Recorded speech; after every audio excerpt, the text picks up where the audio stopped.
আমার হায়াতের কসম, আমার ইমানের কসম, ওই আল্লাহর কসম করে বলছি যে আল্লাহর হাতে আমার জীবন। বর্তমান ফিলিস্তিনের যুদ্ধ শেষ হবে, ইমাম মাহাদি এসে যাবে।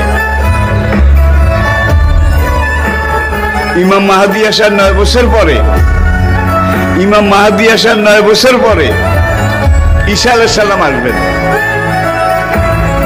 আর ইমাম মাহাদি আসার পরে 9 বছর, এটার মধ্যে দাজ্জাল তার আবির্ভাব ঘটবে।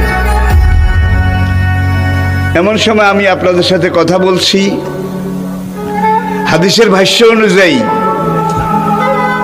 মনে করেন দাজ্জাল আপনার বাড়ির দরজায় এসে দাঁড়িয়েছে। এমন সময় আমি আপনাদের সামনে কথাগুলো বলছি, যেই সময় মনে করেন ইমাম মাহাদি আপনার ঘরের সামনে এসে দুয়ারের কড়া নাড়তেছে। কত কাছে আল্লাহর নবী ইমাম মাহাদি সম্পর্কে, দাজ্জাল সম্পর্কে 70টা ভবিষ্যৎবাণী করেছেন। কয়টা? তার মধ্যে 66টা হয়ে গেছে,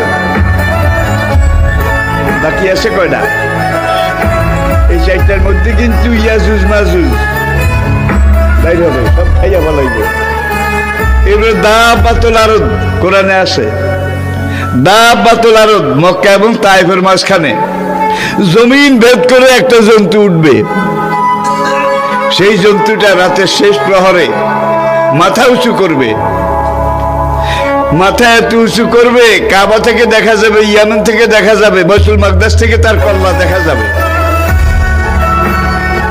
সে কল্লা উঁচু করে বলবে, হায় দুনিয়ার মানুষ, সে মুসলমান জাতি, দুর্ভাগ্য তোমাদের, আজকে রাতে আল্লাহ তওবার দরজা বন্ধ করে দিয়েছে।